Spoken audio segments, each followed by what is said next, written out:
Hello, welcome to my YouTube channel. My name is David and in this video I'm going to show you an expansion for Valeria Card Kingdoms, and that is Crimson Seas. And with this expansion we can sail to 4 islands and get some bonus there. And so some cards in this expansion give you treasured maps that you need. But also this expansion comes with new characters, new enemies, new domains and some new event cards. Most of them are connected to this expansion, but some you can just mix with the base game. So please let me show you what's inside this expansion.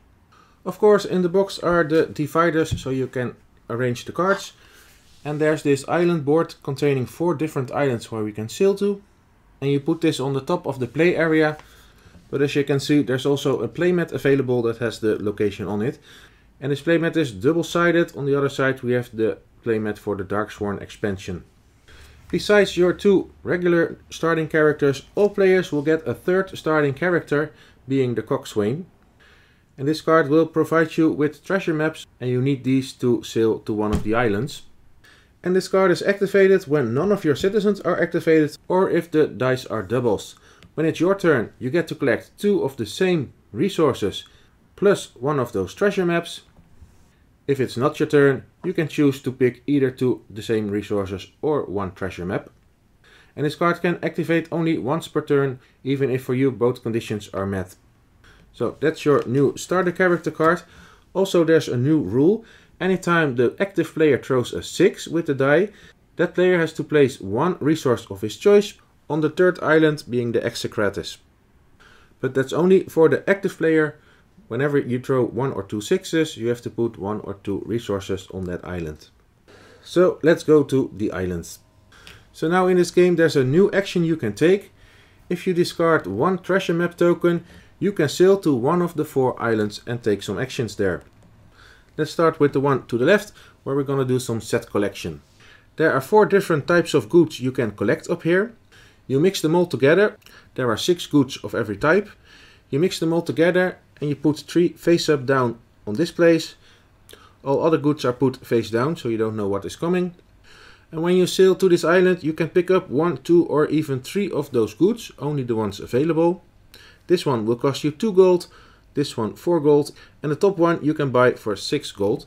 So with 12 gold you can buy all 3, and it's up to you how many goods you want to buy. And even if you buy 3, it will only cost you 1 treasure map token to sail to the island, but then you can take multiple actions on that island. Let's say I pay 6 gold to buy those 2 goods. Then when I'm done with my action, this one will slide down, so it will be cheaper. And you put new tokens in the available slots. And these goods will give you bonus points at the end of the game. It's also listed next to it. If you collect 1 good, it will be worth 2 points. 2 of the same goods will be worth 4 points, and so on. And if you collect all 6 of 1 good, it will be worth 25 points. So you can start collecting 4 different sets of goods. For 1 map token you can also sail to the 2nd island. Here you can also buy goods, but they represent one of the 3 resources, being gold, strength or magic. Again, you can buy 1, 2 or all 3 of them. So if you buy this one, you'll put it in front of you, face up, and from now on every turn you have 1 gold to spend. And when you use it during your turn, you just flip it face down, and at the end of the turn you flip them all back face up, and you can start them again in the next round. So this will give you resources you can use each round. And you may augment this resource with magic or another magic tomb token. An opponent may never take 1 of your tomb tokens, and you may not use your tomb token to take a resource from the bank. On the 3rd island you are able to grab some resources. Reminder, whenever the active player throws a 6, he has to put 1 resource on this island, one of his choice. For 1 map token you can sail to this island and you take all the goods from 1 type of resource. So all the gold, all the strength or all the magic. So every time a resource is added to this pile, it might be more interesting to go there. Because for the next island you need quite some resources. On the 4th and last island there are some captured nobles. You pay 1 sail token and then you can take 1 of the face up nobles. Not 2 or 3, just 1. And the cost for a noble is 9 of the same resources, plus 1 extra for each noble you already have in play. And these of course will give you extra points at the end of the game. The nobles and the domain cards will have a ship symbol here, so you can separate them. And these are the nobles you can find. Mostly are Easy to mix in with the base game.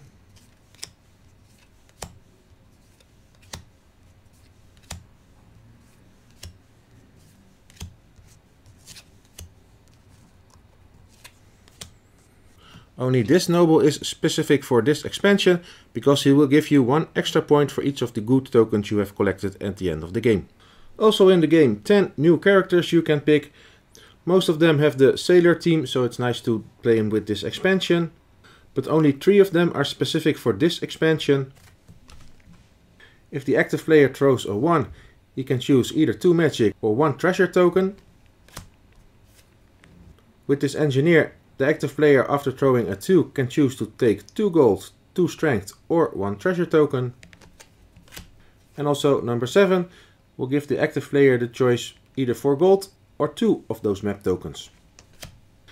Then there are 5 new monster sets. We have the Goblin Pirates. Then there's the Warden on top. And finally the end boss. And when defeating the Orc Raiders, you will get either 4 gold or 2 map tokens. We have this set, either 2 gold or 1 map token when you defeat one. The Warden is a Sea Witch, gives you 6 resources of one type, so that gives you a good chance of picking up a noble in a later turn. And the end boss is the Kraken. Then we have the Harpies. This Warden on top. That will give you either 4 resources of one type or one of those. And this shark being the end boss. We have Sea Drakes. The Warden is a water elemental, and that will reward you 3 gold and a domain card when you defeat it. And a Storm Dragon. And last enemies are these Brigands. The Warden on top of the end boss. And this one lets you choose either 3 character cards, or you can take one of the captured nobles on the island. Those are the enemies, the monsters. Then there's also new domains, and these work specifically with this expansion. If you buy this domain, you can immediately flip all your tome tokens face up, so you can use them again. You can buy the good tokens with 1 gold discount. When recruiting a captured noble, you only have to pay 9 of the same goods, so you don't have to pay extra for the noble cards you already have. You gain 3 gold and a map token, and you can immediately play that map token to sail to an island and take an action there. Here you can take a tome for free. This will give you 1 gold discount when buying these, and you can take 1 good from Araby. This one will give you 1 gold discount when buying a tome. You can take immediately 1 of the face-up tokens from Araby. Gain 3 resources, and you may remove 1 noble card from the game. So when you roll a 6, you lose 1 good token to the island, but with this domain you are safe from that. And finally we have this tower. At the end of your action phase you may pay 1 gold and you will get 1 map token. And finally we have some new event cards. As long as this event is active and it's your turn, you have to put 1 gold on this card, and then eventually the player who defeats this event card will get all the money on top. This one will be harder to defeat as time goes by. Anytime a 6 is rolled, you'll have to add 1 strength to this monster. Or anytime a 5 is rolled, you have to remove 1 domain from the stacks. Or with a 4, kill a character in one of the stacks. When the active player rolls a 3, that player picks one of his opponents and chooses 1 character in that opponent's play area to flip face down. And that character cannot be used again until the end of the game. But at the end of the game that player flips the card face up and may count it for end games as normal.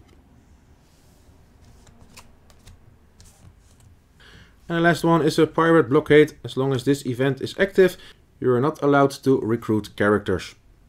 And that is what is inside of the Crimson Seas expansions for Valeria Card Kingdom. A new island board that gives you locations to sail to. Therefore you need to have one of these treasure map tokens. And there you can collect resources for extra points. You get some resources you can use every round.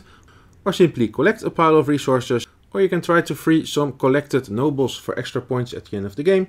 5 new enemy decks, 10 new character decks, new domains, new events, and all players will get a third starting character card that will give them a chance of getting a map token when the dice that are rolled are doubles, or you don't get to collect anything at all. If you have any questions about this Crimson Seas expansion, please let me know in the comments below. My name is David, thank you for watching and hope to see you next time.